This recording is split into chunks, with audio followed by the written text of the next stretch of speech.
সৎ কাজের আদেশ করা কি না জোরে বলেন। সৎ কাজের আদেশ করা, সৎ কাজের দিকে মানুষকে আহ্বান করা, ডাকা, ভালো কাজের দিকে মানুষকে ডাকা। 3 নাম্বার নসিহত হলো ওয়ানহা আনিল মুনকার, খারাপ কাজ থেকে মানুষকে বিরত রাখা। খারাপ কাজ যেগুলো সেগুলো থেকে মানুষকে আলাদা আলাদা করে রাখা। এই বিষয়ে হাদিস রয়েছে।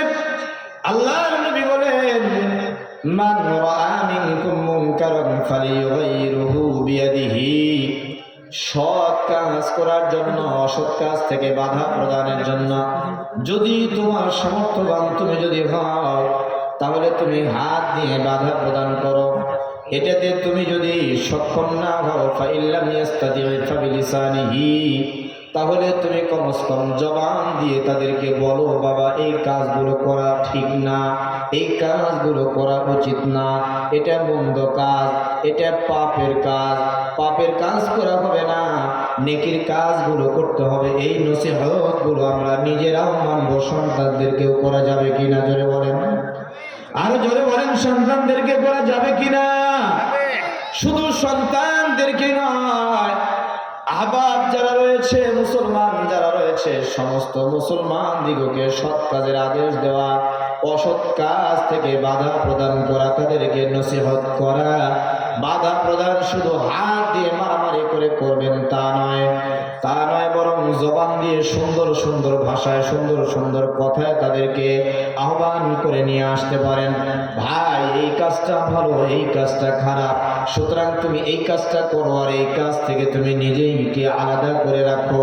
এটা হলো 3 নাম্বার নসিহত। 1 নাম্বার নসিহত হলো হযরত লুকমান আলাইহিস সালাতু ওয়াস সালাম নিজের সন্তানদেরকে বললেন, ইয়া বুনাইয়া আকিমিস সালাহ, হে আমার সন্তান, 1 নাম্বার নসিহত হলো তুমি কখনোই কোনো অবস্থাতেই নামাজ গ্যাপ দিবা না, নামাজ তরক করবা না। 2 নাম্বার হলো তুমি সৎ কাজ করবা, ভালো কাজ করবা, নেক আমল করবা, সালেহ করবা, আমলে সালেহ করবা।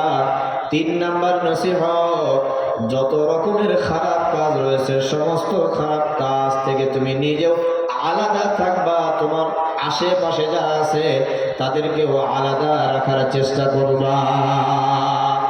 4 নাম্বার নসিহত হলো ওয়াসবির আলা মা আসাবাক, ওয়াসবির আলা মা আসাবাক, যখন তুমি মুসিবতে পড়বা, বালা মুসিবতের মধ্যে পড়েছো, পেরেশানির মধ্যে পড়েছো, অসুস্থতার মধ্যে পড়েছো, তুমি এখন অভাব অনটনের মধ্যে পড়েছো, তুমি যত রকমের সমস্যায় পড়েছো, এই সমস্যায় ধৈর্য হারা হলে হবে না, বরং আসবির আলা মা আসাবাক, ধৈর্য ধারণ করতে হবে, ধৈর্য ধারণ করতে হবে। আল্লাহ রাব্বুল আলামিন অন্যত্র বলেন, ইন্নাল্লাহা মা'আস সাবিরিন, যারা মুসিবতে ধৈর্য ধারণ করে আল্লাহ রাব্বুল আলামিন এদের সাথেই রয়েছেন। জোরে বলেন না সুবহানাল্লাহ। উপদেশ কয়টা জোরে বলেন তো, জোরে বলেন।